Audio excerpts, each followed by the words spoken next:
What's up, guys? Welcome back to Supreme Micah. So in this upload, what I want to talk about is squats. And personally, I love squats. I think it's very effective, especially for targeting your overall body, especially those lower body muscles.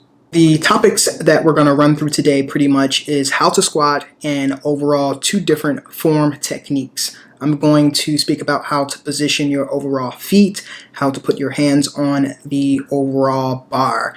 Now, in regards to the difference between a few different squats and which one is best or more effective, I want to save that for another video. I want to be able to fit as much details in regards to the topics that I just mentioned so that we can best cover those within 10 minutes.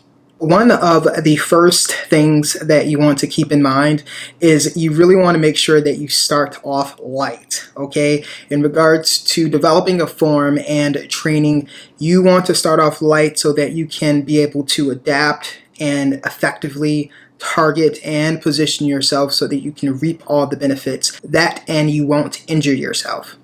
Now, in regards to a few different forms that's out there, a lot of this can vary depending on the specific form.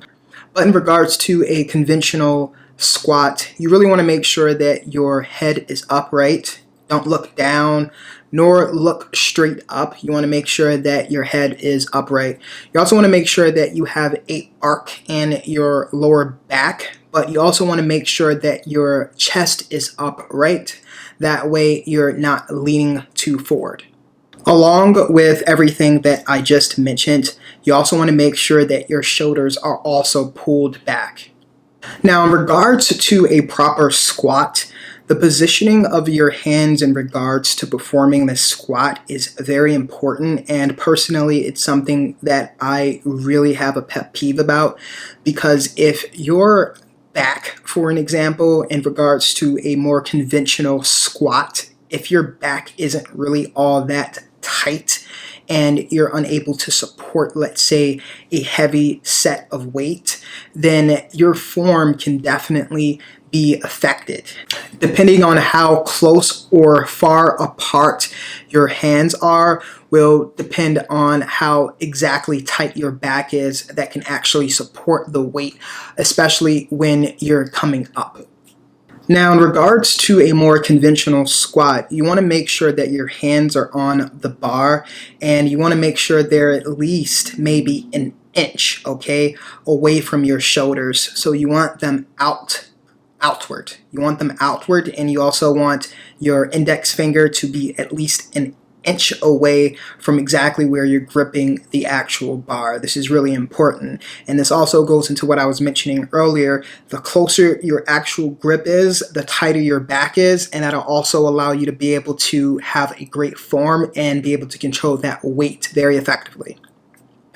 Now, depending on your size, this can definitely vary, but make sure that you're doing this with both hands on both sides of the bar. One important tip is make sure that you don't place the bar on your neck. That's a very, very bad way to be able to injure yourself. So make sure that you're very cautious and make sure that it's on your upper back, okay? Make sure that you are performing that correctly, because you will most definitely injure yourself. Position your feet the width of your shoulders. This will allow you to effectively squat in that particular position. Ideally, the heavier you lift, the wider your stance should be, and you may see this a lot in powerlifting. So what happens if you are actually squatting some serious weight, what happens is the wider stance allows you to be able to support that weight. So for the most part, what you're going to want to do is make sure that you position your feet outward at a 45-degree angle. Depending on how wide your stance is, your actual knees will also be pointed outwards as well. Now, one key thing that you want to keep in mind, and this will really dictate whether or not if you are actually performing the squat correctly, make sure that your knees do not actually go over your toes or your feet, for an example. That can suggest that you're not performing the squat effectively or correct. So that was more of a conventional squat. Now let's talk about the front squat. Now I have some footage here that I want to show you, so check this out.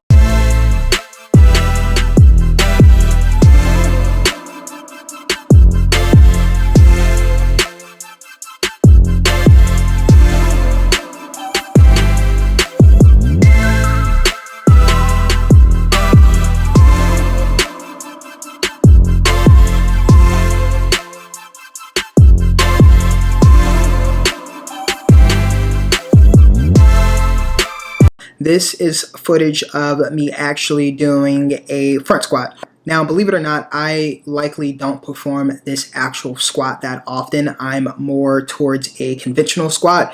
Now, if you are in the gym, it's really good to kind of mix it up. It's really great to be able to have different exercises, keep it fun, and trick your muscles overall.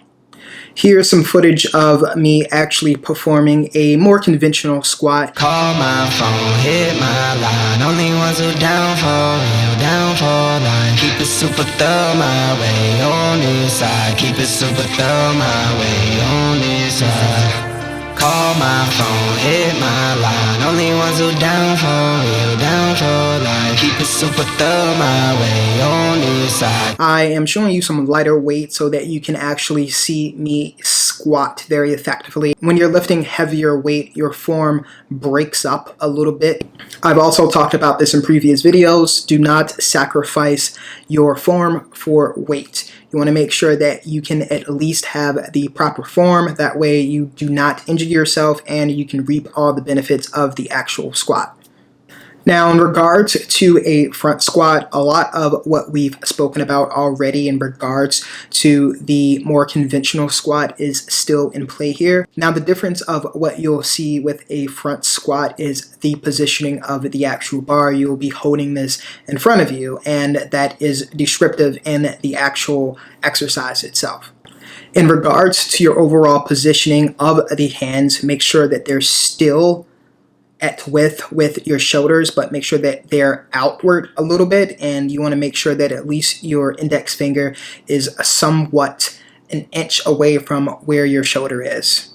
You want to make sure that the actual bar is being positioned correctly, especially near your shoulders, because if not, you'll be pulled down. Now, in regards to a front squat, when you're gripping the actual bar, if your hands are positioned too close together, what ends up happening is your actual elbows end up being pointed downwards, which actually is a bad form. And in regards to a front squat, when your hands are too far apart, okay, what happens is when you're doing the squat, you'll see that the positioning of them may be a lot better compared to a grip that's too close.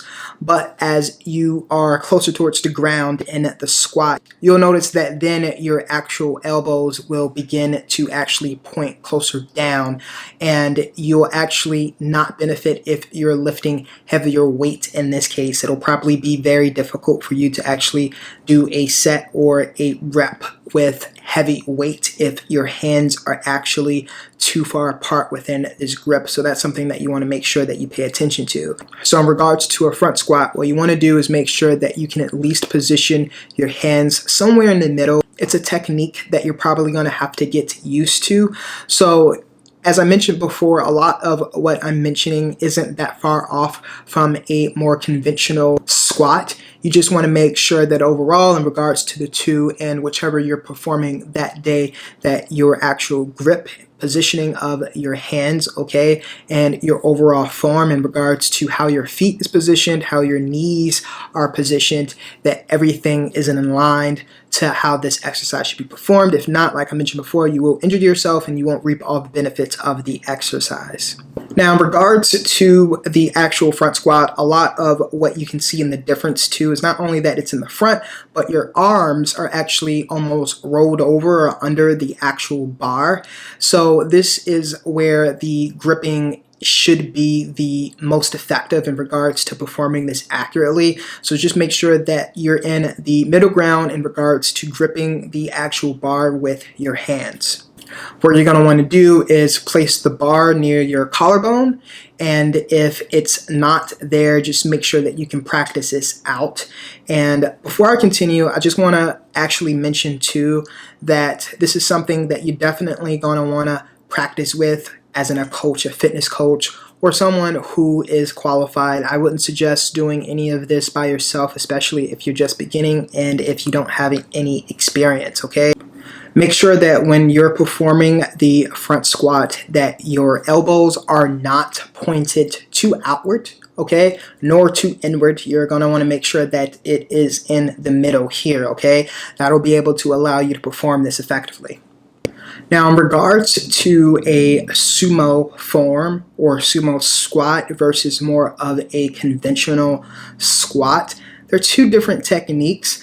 But most importantly, this is something that you should understand, is that in regards to a actual sumo squat, your stance and your feet, they're usually positioned more outward, and that's probably a lot of the difference in between those two.